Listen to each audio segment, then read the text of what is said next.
जंगल की यात्रा बहुत समय पहले की बात है। एक युवक जिसका नाम अर्जुन था, अपने जीवन में शांति और उत्तर की तलाश में था। वह एक गरीब परिवार से था, लेकिन उसकी चिंता यह नहीं थी कि उसके पास धन या ऐश्वर्य नहीं है। उसकी सबसे बड़ी समस्या थी कि वह बहुत ज्यादा सोचता था। अर्जुन का मस्तिष्क हर समय सवालों से भरा रहता था। मैं कौन हूँ? मेरे जीवन का उद्देश्य क्या है? सही और गलत का मापदंड क्या है? इस निरंतर विचार मंथन ने उसे गहरे तनाव में डाल दिया था। वह दिन रात इन्हीं सवालों में उलझा रहता था। एक दिन अर्जुन ने सुना कि पास के जंगल में महात्मा गौतम बुद्ध ठहरे हुए हैं। वह जानता था कि बुद्ध के पास जीवन के गहरे सवालों के उत्तर हो सकते हैं। इसलिए उसने निश्चय किया कि वह उनसे मिलकर अपनी समस्या का समाधान पूछेगा। वह एक लंबी यात्रा पर निकल पड़ा। जंगल की यात्रा कठिन थी, लेकिन अर्जुन को उम्मीद थी कि बुद्ध की शिक्षा उसे उसके सारे सवालों का उत्तर दे देगी। दूसरी बुद्ध से मुलाकात। अर्जुन जब बुद्ध के पास पहुंचा तो उसने देखा कि वहां कई शिष्य और लोग पहले से मौजूद थे। सभी बुद्ध से कुछ न कुछ सीखने की आशा में आए थे। अर्जुन ने धैर्य से इंतजार किया और जब उसे मौका मिला तो वह बुद्ध के पास जाकर बैठ गया। अर्जुन ने विनम्रतापूर्वक कहा, भगवान बुद्ध, मैं एक साधारण व्यक्ति हूं, लेकिन मेरा मस्तिष्क हर समय सवालों से भरा रहता है। मैं बहुत सोचता हूं, इतना कि अब मैं सो भी नहीं पाता। मैं समझ नहीं पा रहा कि मैं अपने जीवन का सही मार्ग कैसे चुनूं। क्या आप मुझे कोई उपाय बता सकते हैं? बुद्ध ने अर्जुन को शांतिपूर्वक देखा और फिर मुस्कुराए। उन्होंने कहा, अर्जुन, तुम्हारी समस्या केवल तुम्हारी नहीं है। यह समस्या हर उस व्यक्ति की है जो अपने विचारों में उलझा हुआ है। लेकिन इसका समाधान केवल सोचने से नहीं होता, बल्कि समझने से होता है। आओ मैं तुम्हें एक कहानी सुनाता हूँ। तीसरी तीर और सोच की कहानी। बुद्ध ने अपनी कहानी शुरू की। एक समय की बात है, एक व्यक्ति जंगल में घूम रहा था। अचानक उस पर किसी ने एक जहरीला तीर चला दिया।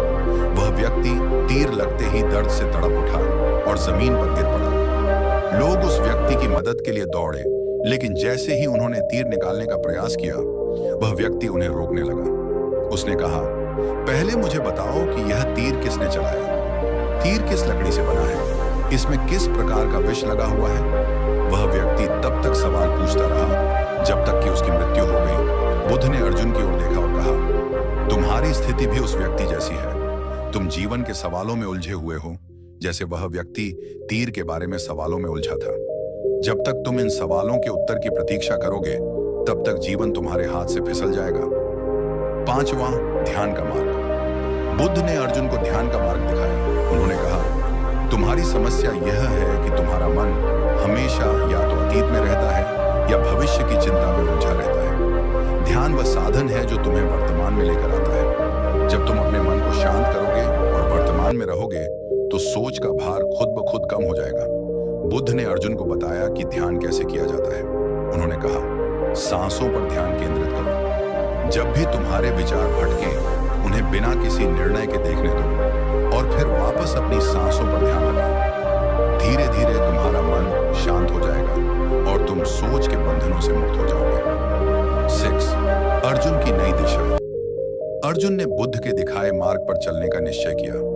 उसने ध्यान का अभ्यास शुरू किया। शुरू में उसके विचार बार बार भटकते थे, लेकिन धीरे धीरे उसका मन स्थिर होने लगा। वह महसूस करने लगा कि अब वह हर छोटी बड़ी बात पर गहरे विचार नहीं करता, बल्कि जो भी स्थिति आती उसे सहजता से स्वीकार करता और उस पर काम करता। अर्जुन का जीवन अब बदलने लगा था। अब वह ज्यादा सोचने के बजाय जीवन को उसके वास्तविक रूप में जीने लगा था।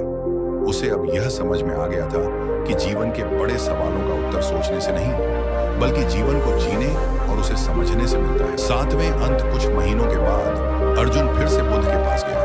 इस बार उसके चेहरे पर शांति और संतोष का भाव था। उसने बुद्ध से कहा, भगवान, आपकी शिक्षा और ध्यान के अभ्यास ने मेरी सोच के भार को हल्का कर दिया है।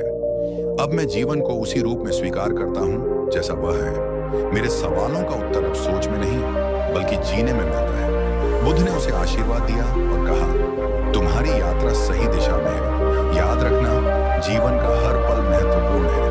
उसे सोच के जाल में न खोने दो, बल्कि उसे पूरी जागरूकता के साथ जियो। 8. उपसंहार। अर्जुन की कहानी हमें यह सिखाती है कि ज्यादा सोचने से जीवन में उलझन और अशांति बढ़ती है। गौतम बुद्ध की शिक्षा के अनुसार हमें अपने विचारों को नियंत्रित करना और जीवन को वर्तमान में जीना सीखना चाहिए। जीवन के प्रश्नों का उत्तर केवल सोचने में नहीं, बल्कि ध्यान और समझ में है। जब हम अपने मन को शांत करते हैं, तो हमें जीवन के सही